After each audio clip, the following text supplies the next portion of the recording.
and welcome to Career Changes right here on WFAN. Career Changes is a very special series where we talk to women who have successfully made the switch to having and managing their own ventures. My name is Lisa Pallavi Barbora, and joining me today for this episode is Anitha Balaraj.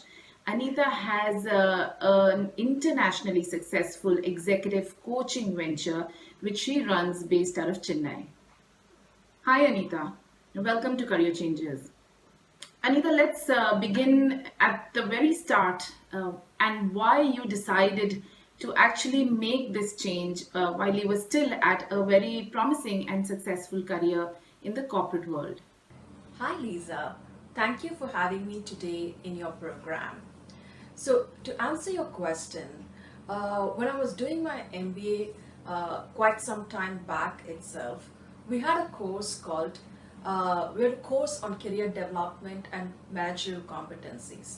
In that course itself, I did discover that autonomy was one of my biggest career anchors. So I've always loved working on my own, and that's something that gives me immense joy. And for me, the decade of working in the corporate was about gaining those experiences. And it just felt right when I'd worked for 10 years to kind of make a move and start working on my own. At that time, I'd also been introduced to executive coaching as a profession through the help of my friend who helped coach me for a few years till I quit and I started this business on my own. It also ticked one more career anchor which is very important for me, which is contribution. So it was like a coming together of everything which was very beautiful, and that pretty much was the impetus to step out and be on my own. It's interesting, Anita. You chose to give up a successful career and move into this very uncertain phase. Tell us a little bit about the initial difficulties of leaving the luxury of having a salary, of having your, corporate career all panned out. Tell us what you went through initially to set up your business. Lisa, when you're working in an organization in a very steady job, you're so much used to having a set sum hit your bank balance at the end of every month, and having that entire safety net removed from you is quite a scary proposition. And a lot of times the fears are very internal. But having decided that I would be setting out on my own, I had been working with a financial planner right from 2010. That was the time I had met Partha, who would help me start to save for my financial goals. I was also very clear that I wanted to purchase my own flat before I set out on my own. And this was something that I achieved before I set out on my own. Also, the coaching, which was executive coaching, which is the profession that I had chosen, was also a profession where gray hair is valued much more. Not to take away the value that people with experience bring onto the table, but I was very open to acquiring that experience, which meant I was also open to gaining a lot more experience in allied fields like leadership facilitation and psychometric assessments, while still keeping my focus on executive coaching. So I gained a lot of experience in about 4 years' time, and this helped me really stand out in this particular field. I also remember, Anita, that you were talking about how on the, soon after you shut your first office is when the business started picking up. So does it take that long, I mean, to have the business set? And, what is the journey like when you're going through all these ups and downs?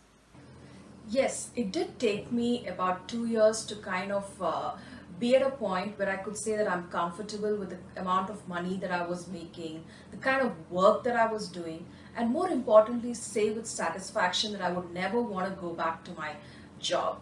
And to be fair, the first year was a sabbatical where I was pursuing the executive coaching certification, and I did explore a lot.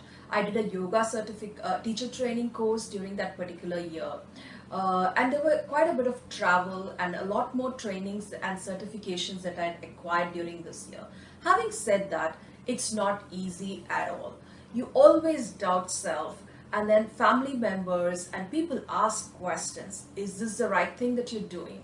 And there are a lot of difficulties and challenges that one faces along the way. For example, my mom fell down during that particular period of time. I had to give up my office space because I wasn't making money.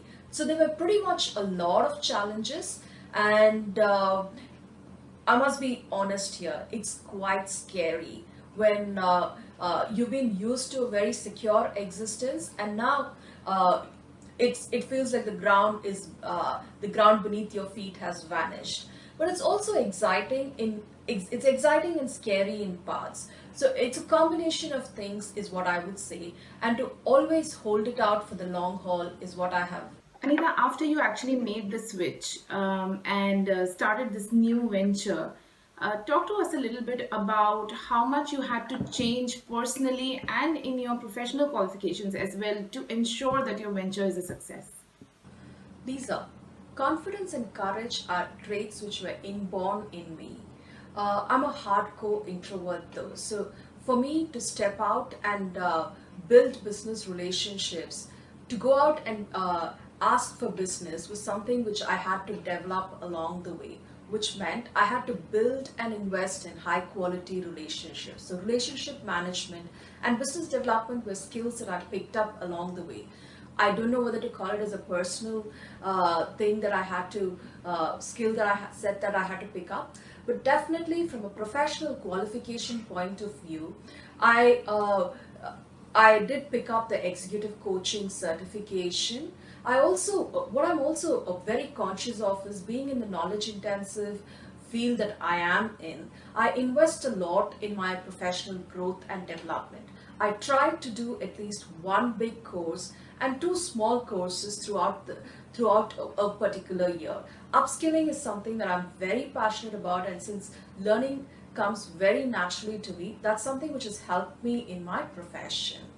I also read a lot online on business and current affairs, and this helps me, and on a lot of other variety of topics. This helps me in having good quality conversations with my clients and helping them move through challenges that they are facing.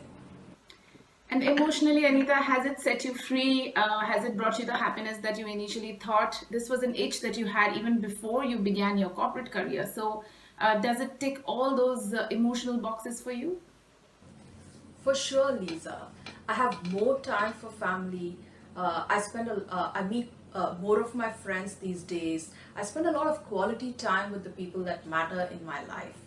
I also have a lot more time for my current set of hobbies, which include yoga, meditation, philosophy, and playback theatre.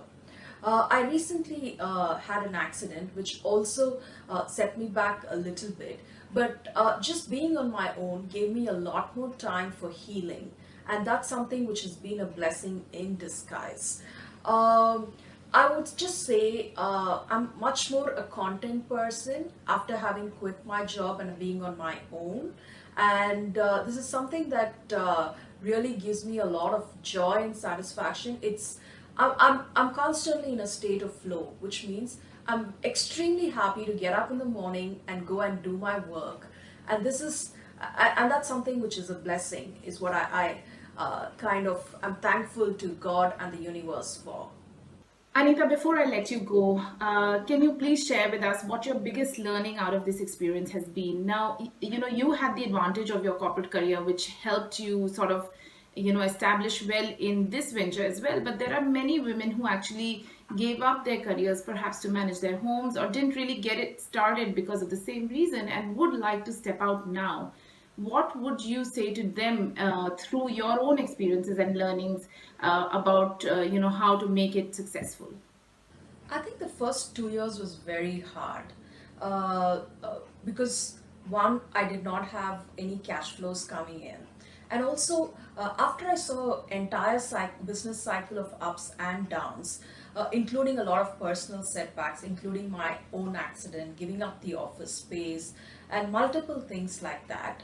I was also very confident that I could hold on. I think my biggest learning, truly, Lisa, has been that hold on to your dreams but probably be flexible in your approach, which meant, from my own perspective, it meant holding on to my dream of being an executive coach, but being flexible about approaching that whole thing. And that's something that I would also state to the people that you were talking about, which means if there's something that you really and truly desire, go for it. Only just be open to different ways and methods of reaching that particular place. And I'd like to quote something here for all the viewers. This is a quote by Ralph Waldo Emerson. To be yourself in a world that is constantly trying to make you something else is the greatest accomplishment. And I think that holds true for all of us in our life journeys, which mean, and I guess I'm just summing it up. Just to hold on to your dreams and being flexible in your approach to reach your particular destination. Anita, thank you so much for joining us, and I'm sure all our viewers have benefited greatly from your experience in this incredible journey. Thank you, Lisa, for having me today. And I wish your viewers all the luck in whatever they pursue. Thank you. Thank you everyone for joining us on this episode. Do keep tuning in for more such conversations with women and their experiences in actually making a successful switch. Till then, stay safe and stay home.